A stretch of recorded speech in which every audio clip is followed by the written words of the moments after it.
अब हमारे बीच आखिरी मुकर्रिर, बहुत ही काबिल कदर शख्सियत, इस चंपारण की धरती के नमूने इस्लाफ जनाब हजरत मौलाना अब्दुल वहीद साहब कासमी, सदर मदरसीन मदरसा मुआरिफुल कुरान उस्मान इब्न अफ़्फ़ान रज़ियल्लाहु ताला अन्हु, उनके आखिरी तकरीर और आखिरी खिताब बाकी है, उनको बुलाओ। लेकिन उससे कबल मैं ये चाहता हूँ कि हमारी मजलिस की एक तरतीब बन जाए और जो बिखरे हुए हम सारे लोग बैठे हुए हैं, बराए करम हम सारे के सारे लोग एक जगह पे इकट्ठा हो जाए। जो लोग कुर्सी पे हैं अपनी कुर्सी को लेकर के आ जाए, इस साइड से आप लोग भी यहाँ बिल्कुल सामने हम आ जाए। आखिरी कड़ी है इस प्रोग्राम की और इंशाअल्लाह बहुत ही कीमती बात हमारे और आपके सामने आएंगी। जितने लोग हैं सारे लोग इकट्ठा होकर के यहाँ बैठ जाएं। अगर कुर्सी पर बैठना चाहते हैं तो कुर्सियों को लेकर के सामने आ जाएं। और जो भी हमारी माँ और बहनें सोई हुई हैं, जो मेरी माँ और बहनें बेदार हैं, उनसे गुजारिश है कि आप अपने बगल में जितनी भी बहनें या माएँ सोई हुई हों उनको बेदार कर दें। बहुत ही अच्छी बात हमें और आपको सुनने को मिलेगी और इंशाअल्लाह इसके बाद जलसे का इख्तिताम भी होगा। मैं एक मरतबा आज के इस बावकार इजलास के सदर मोहतरम जनाब हजरत मौलाना इश्तियाक अहमद साहब कासमी दामद बरकातुहुम, इमाम खतीब ईदगाह मस्जिद रामनगर का शुक्रिया अदा करता हूँ और साथ साथ आज के इस बावकार इजलास के कन्वीनर इजलास जनाब हजरत मौलाना जनाब हाफिज नौशाद साहब और हाफिज मोहम्मद इमरान साहब और इनके शाना बशाना चलने वाले जितने भी अहबाब, जितने भी हमारे भाई इस गांव के नौजवान लोग थे, उन तमामी हजरात का शुक्रिया अदा करता हूं कि आपने बहुत ही खूबसूरत रात सजाई और यहाँ के बाशिंदगान के लिए, कुर्ब जवार के लोगों के लिए आपने वो मौका दिया जिसमें हम और आप अल्लाह और अल्लाह के रसूल की बातों को सुने और आपने सुनने पर मजबूर भी किया। और इसके साथ साथ मैं ये देख रहा हूँ कि इस बुढ़ापे के आलम में हमारे स्थानीय चचा जो इस नौगांव गांव से ताल्लुक रखते हैं, वो भी शुरू से लेकर अब तक यहाँ पे मौजूद हैं। बहुत ही कीमती वक्त उन्होंने दिया। अल्लाह तबारक ताला उनको बैठने को, उनके सुनने को और उनकी समात को कबूल फरमाए। अब आइए दोस्तों, हम ये चाहते हैं बगैर किसी वक्त की ज़िया के साथ मैं जनाब हजरत मौलाना अब्दुल वहीद साहब दामद बरकातुहुम को मदू करूँ। मैं उनके बारे में बार बार ये कहा करता हूँ कि महे ताबाद तू किरने डालता है जर्रे जर्रे पर, महे ताबाद तू किरने डालता है जर्रे जर्रे पर और चमक जाता है जिसमें नूर इस्तेदाद होता है और कमाले आशिकी हर शख्स को हासिल नहीं होता, कमाले आशिकी हर शख्स को हासिल नहीं होता। हजारों में कोई मजनू कोई फरहाद होता है, वो मजनू वो फरहाद वो अदीबुल मर्तबत और काबिल कदर शख्सियत नमूने इस्लाफ जनाब हजरत मौलाना अब्दुल वहीद साहब दामद बरकातुहुम हैं। मैं उनसे निहायत ही अदब व एहतराम के साथ गुजारिश करूंगा कि मुकर्रिर अजीम आता है जाने लुत्फ़े अमीम आता है, मुकर्रिर अजीम आता है और जाने लुत्फ़े अमीम आता है और अहले महफिल को शातमा करने फिक्र फन का शमीम आता है। जनाब हजरत मौलाना अब्दुल वहीद साहब का मुहम्मदिन व अला आलि मुहम्मदिन व बारिक व सल्लिम व बारक व सल्लम तस्लीमन कसीरन कसीरा। मेरे दोस्तों और बुजुर्गों, यकीनन अब एक लफ्ज बोलना भी आगे आप सबके साथ जुल्म करना है, क्योंकि हमको 7 तारीख की दावत मिली और आज 8 तारीख हो गई।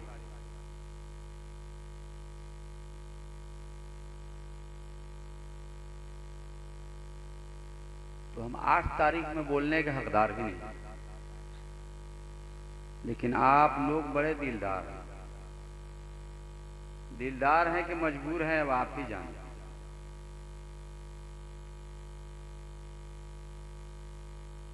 मैं सिर्फ दुआ करा दूंगा, क्योंकि मैं मजमे का मिजाज समझता हूं। ना कोई मुकर्रिर बचा, न कोई उन्वान बचा, थोड़े से आप बचे, थोड़े से हम। बार बार ये कहा जा रहा कि औरतें पर्दे में बहुत हैं, सामने कुछ और दिख रहा है तो पर्दे में कहां नजर आ रहा है। बहरहाल एजुकेशन पे बात आई थी कि एजुकेशन जब तक नहीं होगा हम नहीं समझेंगे। मैं समझता हूं कि हमारे पुराने लोग जो हमारे बाप दादा गुजरे हैं उनमें इतनी एजुकेशन नहीं थी जितनी आज है। इतने पढ़े हुए लोग वो नहीं थे जितने आज हैं, लेकिन इतने बुरे नहीं थे जितने आज हैं। इतने बिगड़े हुए नहीं थे जितने आज हैं। इतनी बिगड़ी हुई औलादें पहले नहीं थी जितनी आज हैं। पहले की बेटियां माँ की बांदियां बन के चलती थी। पहले की बहुएं माँ की गुलाम बन के, सास की गुलाम बन के चलती थी। पहले के बाप एक उस्ताद की हैसियत रखते थे और पहले के बेटे एक शागिर्द जैसी जिंदगी अपने बाप के साथ गुजारते थे। वो पढ़े लिखे लोग नहीं थे, अनाड़ी लोग थे, भैंस चराते थे, लेकिन उनके जो दिल थे, उनके जो अखलाक थे, उनके अंदर जो मानवता थी, उनके अंदर जो इंसानियत थी, वो इन पढ़े लिखे लोगों के अंदर, इन एजुकेशनल लोगों के अंदर नहीं पाई जाती। क्योंकि इंजीनियर का बाप भीख मांगता नजर आता है, डॉक्टर का बाप रोटी का मोहताज नजर आता है, बहू स्कूल की टीचर है लेकिन सास नौकरानी की जिंदगी गुजार रही है। ये पढ़े लिखे लोग हैं। पहले हिंदू मुसलमान वो जमाना गुजरा है और हमने तकरीबन अपने जमाने की बात कर रहे हैं, बहुत पुराने जमाने के लोग तो हम भी नहीं हैं, लेकिन हमने जो अपने बचपने में देखा है और अपने कानों से सुना है कि दिवाली के मौके से एक मेरा पड़ोसी हिंदू भाई अपने बेटे को कह रहा था कि थोड़ा दिवाली दिया थोड़ा ज्यादा खरीद लेना। अब्बा क्यों? जितनी जरूरत है उतनी लाएंगे। कहा नहीं, थोड़ा ज्यादा खरीद लेना। कहा क्यों? कहा मुसलमानों के बच्चे आते हैं, हमारे पड़ोसियों के बच्चे आते हैं और लूट के लेके चले जाते हैं, तो थोड़ा ज्यादा रहेगा तो वो लेके चले जाएंगे, तब भी जलता है। वो पढ़े लिखे लोग नहीं थे, लेकिन प्यार, मोहब्बत और ममता, इंसानियत, मुरव्वत, मानवता ये दिखती थी। अब मैंने ये सुना है कि मुसलमान अपने बच्चे को कह रहा है कि दिवाली है, हिंदुओं के दरवाजे पे नहीं जाना, बवाल हो जाए। कि कहीं दिवाली लेके भागे, दिया लेके भागे तो मारपीट हो जाएगी और हिंदू मुस्लिम का दंगा हो जाएगा। वो लोग जाहिल थे तो हमसे अच्छे थे, हम पढ़े लिखे लोग हैं तो उनसे बुरे हो गए।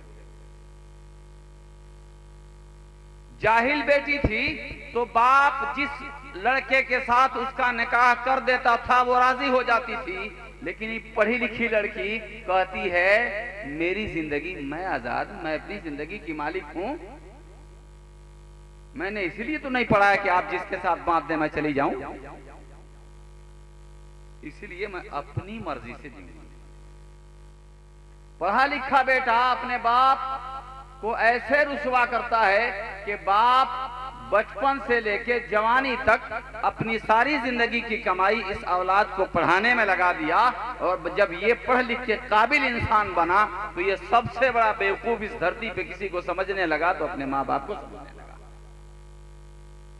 वो बाप बेवकूफ हो गया जिसने अपनी सारी जवानी जिंदगी इस पे लगा दी।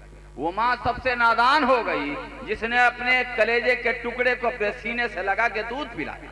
वो माँ सबसे ज्यादा मजबूर और बेकस हो गई जिसने अपनी बेटी का खाना बना के स्कूल जाने के लिए तैयार किया।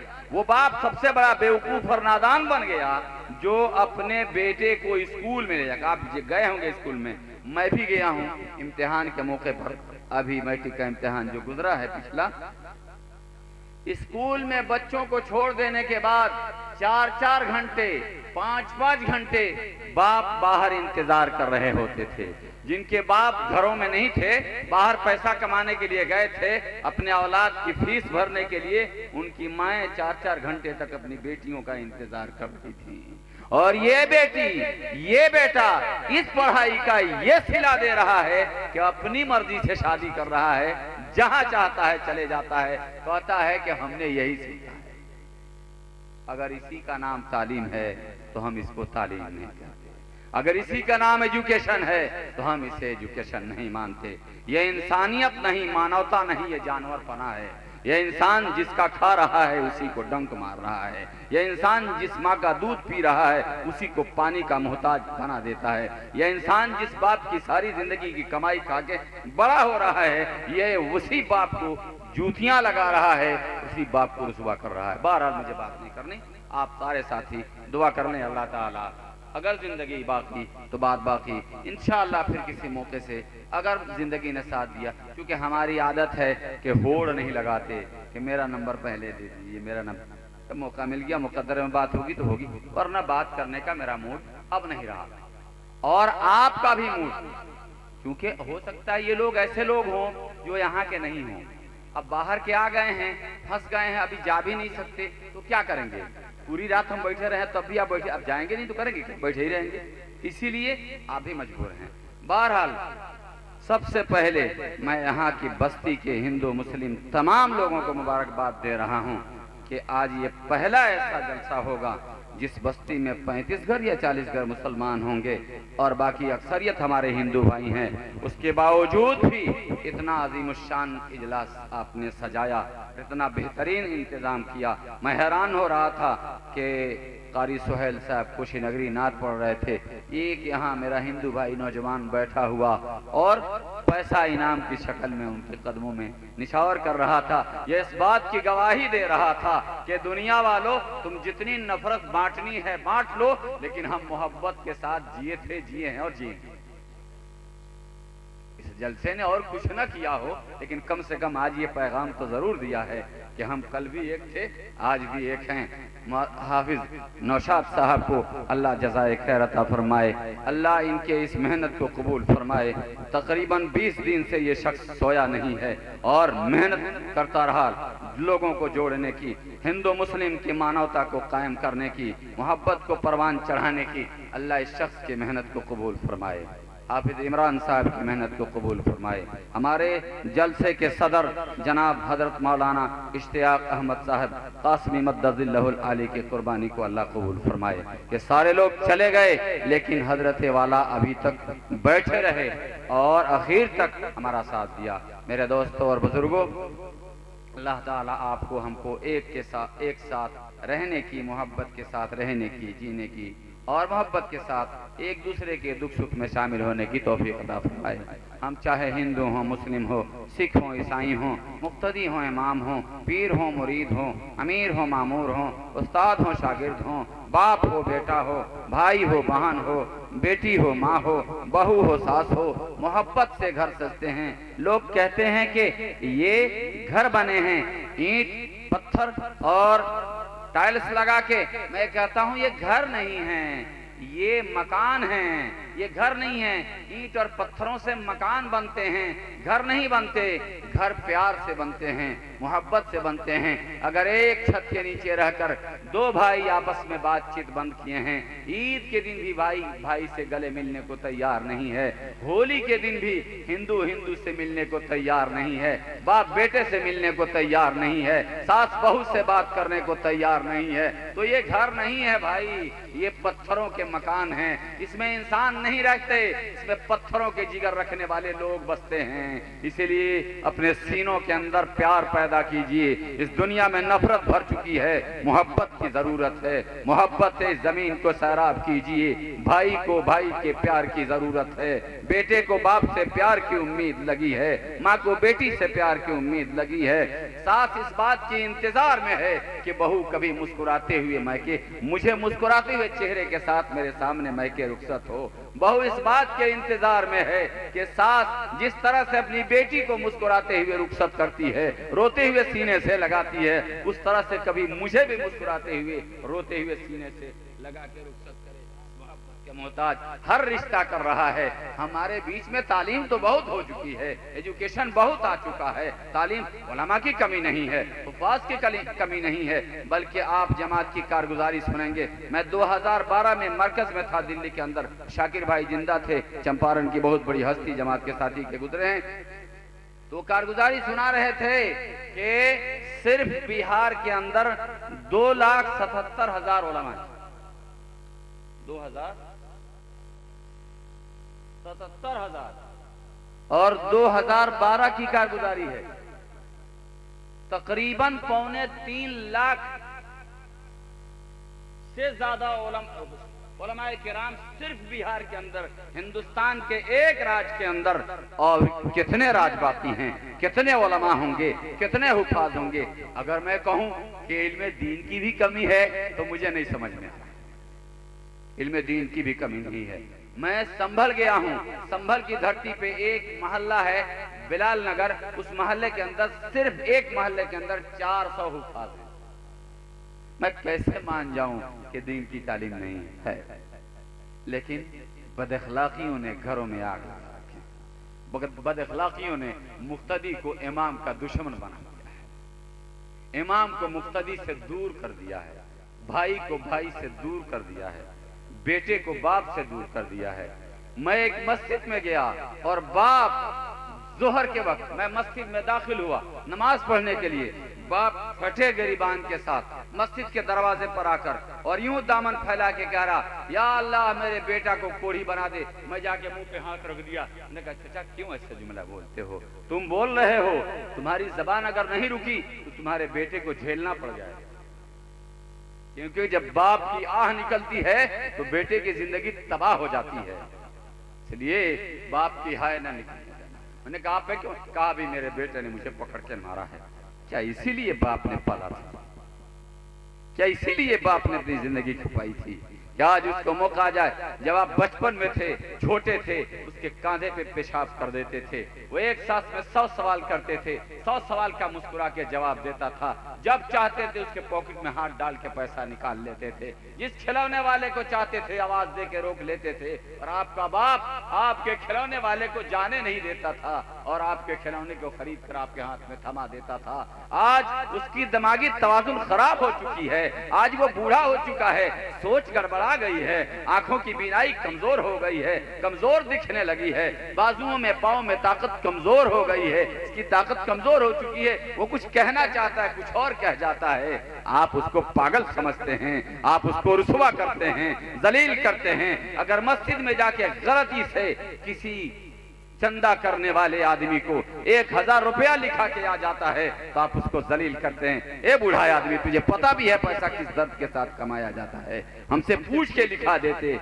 है क्या इसी दिन देखने के लिए बाप ने ऐसा किया था?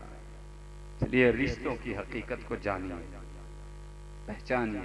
आप जो लोग बैठे हैं इनमें से एक ने भी अगर दिल पे ले लिया, मेरी बहनें जो बैठी हैं 2-4 ही बैठी हों, एक ने भी दिल पे ले लिया कि घर प्यार से बनते हैं, तो मैं समझता हूं कि ये पूरी रात का बैठना कामयाब है। एक भी दिल पे लेके चला गया। आज तक किसी ने बाप की बात नहीं मानी, लेकिन इस मजमे से आज कोई जाके कल से तय कर ले कि अब्बा की मच्छरदानी अब मैं खुद अपने हाथों से लगाऊंगा, आपका बिस्तरा खुद जाके करूंगा, आप गुसल करेंगे आपका पीठ मैं खुद मलूंगा, आपके सर में साबुन मैं खुद लगाऊंगा, आपको पानी मैं खुद पानी चलाऊंगा, आपकी खिदमत करूंगा। एक ने भी हिम्मत कर लिया तो हाफिज नौशाद साहब की ये इतने दिनों की मेहनत कामयाब। आप तैयार हैं? इसमें मौलाना साहब लोगों के लिए जरूरी नहीं है।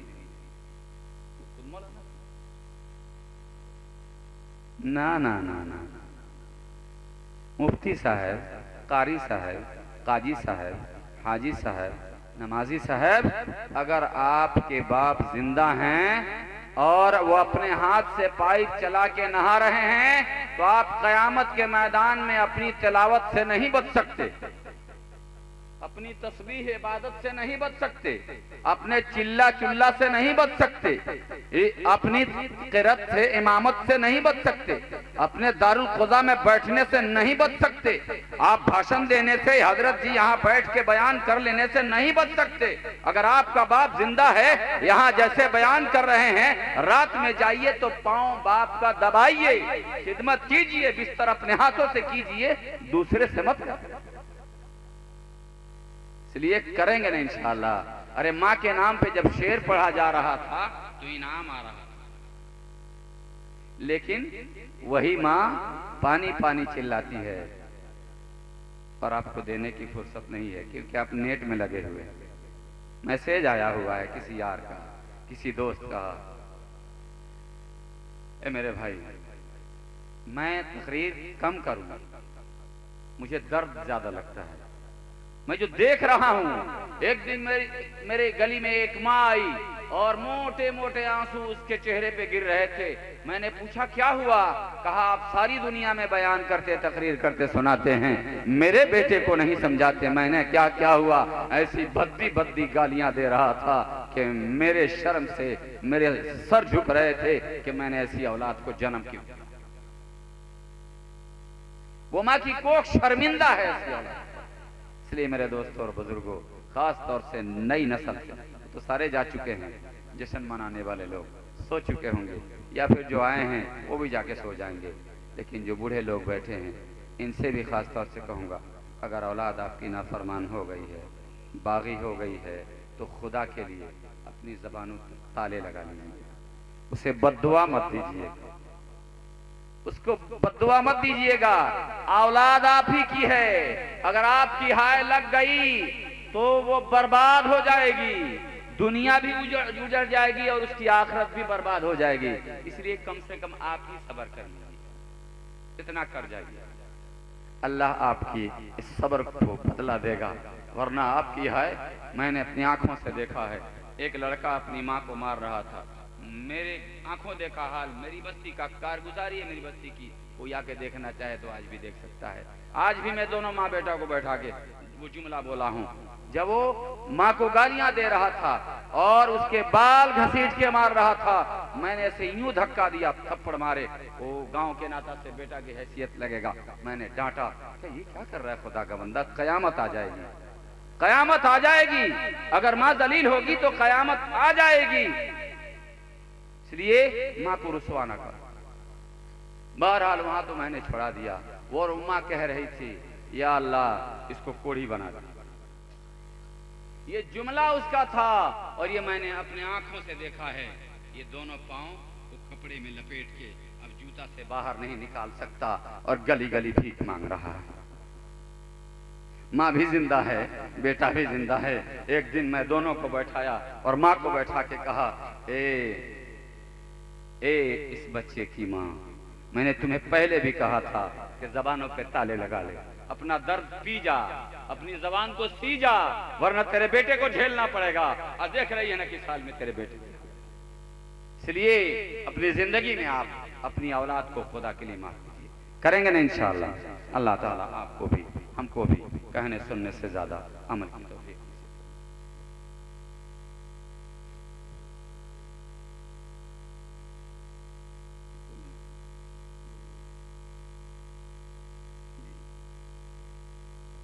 जी, एक गोलू नाम का लड़का, नदीम अख्तर, उनकी तबीयत खराब है। अल्लाह उस बच्चे को सेहत दे, उसके लिए भी दुआ कीजिएगा।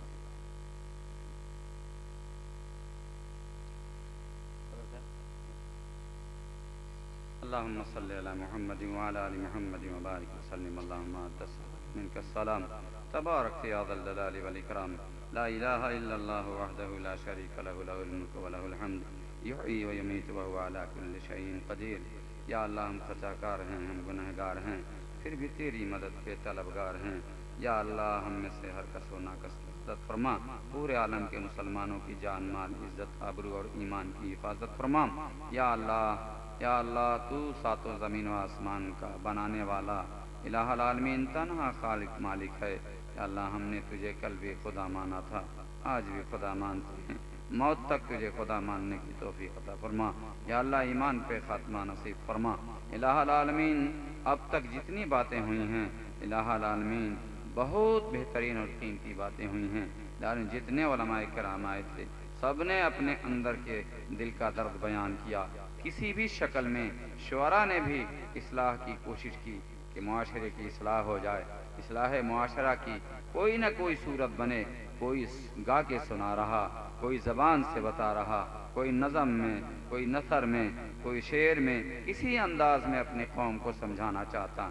इंसान को इंसान बनाना चाहता। इस स्टेज से मानवता की दावत दी गई है, इस स्टेज से इंसानियत का पैगाम पहुंचाया गया है, इस स्टेज से बेटा को बेटा बनने का सबक दिया गया है, इस स्टेज से बेटी को बेटी का हक अदा करने का सबक दिया गया है, इस स्टेज से बहू को बहू के जगह बताई गई है, इस स्टेज से माँ के हुकूक बताए गए हैं, इस स्टेज से बाप के दर्जे बताए गए हैं, कि इस स्टेज से इंसान क्या है, मानवता क्या है, इंसानियत क्या है, ये दर्स दिया गया है। इस स्टेज से बताया गया है कि दुनिया का सबसे बेहतरीन इंसान हमारा और सारी दुनिया का आलमी और आखिरी नबी जनाबी मोहम्मदुर रसूलुल्लाह सल्लल्लाहु अलैहि वसल्लम इस दुनिया का सबसे बेहतरीन इंसान, इंसानियत का पैगाम जो दे के चला गया। इलाहुल आलमीन वही इंसानियत का पैगाम, अमनो आश्ती अमनो अमान का पैगाम गली कूचों में फैल जाए, इस स्टेज से यही पैगाम दिया गया है। इलाहुल आलमीन तेरा शुक्र है कि जहाँ नफरत की हवाएं चलती हैं वहीं पे मोहब्बत के चिराग जलाए जाते हैं। इलाहुल आलमीन गली कूचों में नफरत बोई जा रही है, एक दूसरे से दूरी पैदा की जाती है, मुसलमान को हिंदू से, हिंदू को मुसलमान से, भाई को भाई, पड़ोसी को पड़ोसी से लड़ाने की साजिशें हो रही हैं। वहीं पे कुछ दीवाने हैं जो मोहब्बत के चिराग जलाना चाहते हैं, वहीं पे कुछ दीवाने हैं जो मोहब्बत का स्टेज सजाना चाहते हैं और हिंदू मुस्लिम को एक स्टेज पे बैठाकर, एक माहौल में बैठाकर, एक शामियाने के नीचे बैठाकर ये पैगाम देना चाहते हैं कि हम आदम के औलाद थे, हैं और रहेंगे। हमारे बीच की दूरियां न कभी ख़त्म हुई हैं, हमारे बीच की दूरियां हमेशा ख़त्म हुई हैं और इंशाअल्लाह ख़त्म होकर रहेंगी। इलाहुल आलमीन जिन लोगों ने हमारे बीच में ये मेहनतें की हैं, या अल्लाह वो हिंदू भी हैं, वो मुस्लिम भी हैं, इलाहुल आलमीन वो जाहिल भी हैं, वो पढ़े लिखे भी हैं। अल्लाह हम नौजवानों को देख रहे थे कि वो खाना खिला रहे थे, वो खिदमत कर रहे थे, बहुत से रज़ाकार थे जो हाथों में डंडे लिए जगह जगह रास्ते बता रहे थे, रहनुमाई कर रहे थे। इलाहुल आलमीन कमी बेशी से कोई खाली नहीं है, न ये बोलने वाला खाली है न सुनने वाले खाली हैं, लेकिन उनके जज्बे को कबूल फरमा ले जिन्होंने पूरी कुव्वत के साथ ये कोशिश किया कि मेरी बस्ती में लोग आए हैं, तकिया में लोग आए हैं, इस तकिया गांव में लोग आए हैं और किसी को किसी तरह की शिकायत न हो, गाड़ी एक तरफ लगे ताकि किसी को आने जाने में तकलीफ न हो, मेहमानों को कहाँ बैठाया जाए, मर्दों को कहाँ बैठाया जाए, औरतों को कहाँ बैठाया जाए, इन नौजवानों ने भरपूर रहनुमाई की है। इलाहुल आलमीन आधी रात से ज़्यादा का हिस्सा गुजर चुका है, तू पहले आसमान पे आ चुका है। इलाहुल आलमीन अगरचे हमारी बातें अच्छी न हुई हों लेकिन तू अच्छा है, हमारी बातें अच्छी न हुई हों लेकिन तेरा महबूब अच्छा है, तेरा कुरान अच्छा है, तेरी किताब अच्छी है, तेरा फरमान अच्छा है, तेरा पैगाम अच्छा है। तूने मक्का जो शहर बनाया वो अच्छा, तेरे महबूब का शहर मदीना अच्छा। इलाहुल आलमीन तूने इंसान बनाए और इसको तूने कहा सबसे अच्छा। इलाहुल आलमीन इंसान को तूने अहसन कहा है।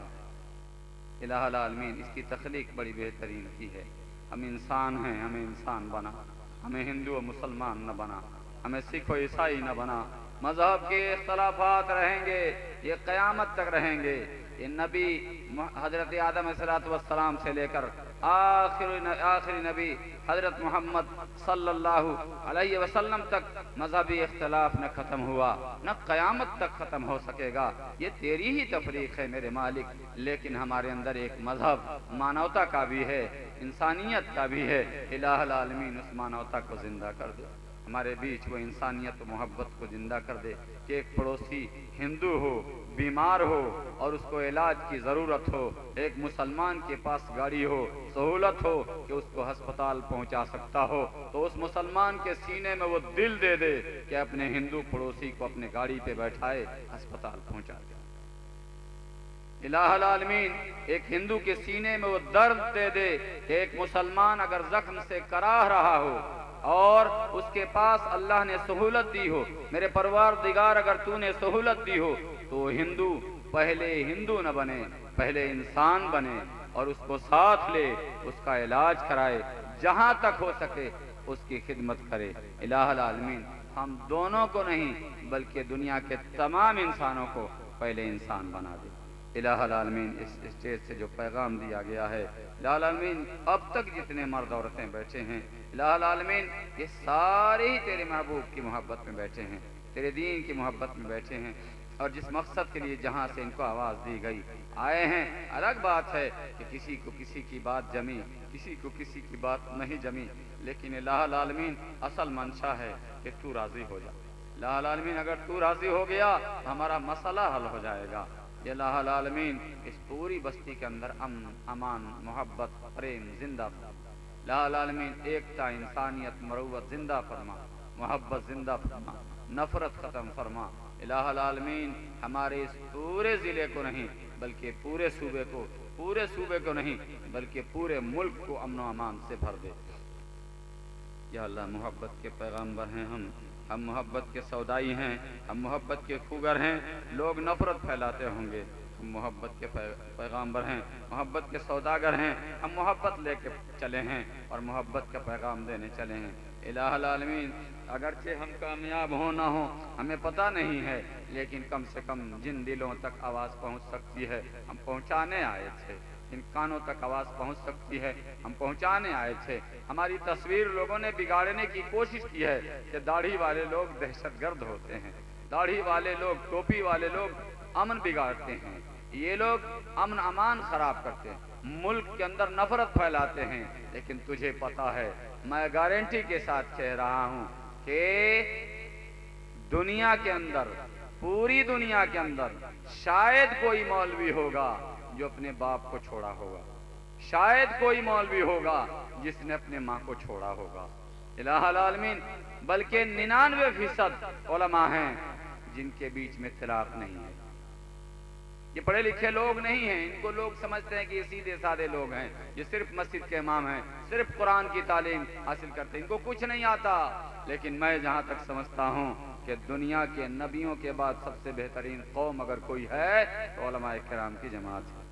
इलाहुल आलमीन इनका साया हम पे सलामत रख, इलाहुल आलमीन इनको जरिया बना दे कि पूरे मुल्क के अंदर अमन फैला दे, इनकी दीवानगी को कबूल फरमा ले। या अल्लाह, ये नई नस्ल जो अब तक बैठी है, लाला में हम बड़ी उम्मीद लगाए हैं, उम्मीद अभी कुछ बाकी है, एक बस्ती बसने वाली, उम्मीद अभी कुछ बाकी है, एक बस्ती बसने वाली है, एक बस्ती जिसमें जुल्म न हो, जहाँ जीना भी कोई जुर्म न हो, जहाँ फूल खुशी के खिलते हों, जहाँ मौसम सारे मिलते हों, जहाँ रंगो नूर बरसते हों, जहाँ सारे हंसते बसते हों। एक आस है ऐसी बस्ती की जहाँ झूठ का कारोबार न हो, जहाँ दहशत का बाजार न हो, जहाँ खून की होली आम न हो, जहाँ गंगे लहम की शाम न हो। एक आस है ऐसी बस्ती हो जहाँ रोटी जहर से सस्ती हो, जहाँ मुनसिफ से इंसाफ मिले, जहाँ दिल सबका सब साफ मिले। इलाहुल आलमीन इस बस्ती को बस्ती बना दे, इलाहुल आलमीन हमारे पूरे मुल्क को अमन अमान में डाल दे। इलाह हमारी दुआ अपने हबीब के सदक़े तुफ़ैल में कबूल फरमा दे। या अल्लाह, जिस नदीम नाम के बच्चे के लिए दुआ की गई है, दुआ के लिए कहा गया है, इलाहुल आलमीन उसे सेहत कामिला आजिला दाइमा मुस्तमिर्रा अता फरमा। इलाहुल आलमीन उस बच्चे को सेहत दे दे और उसके वालिदैन को उनकी आँखों को सुरमा बना दे।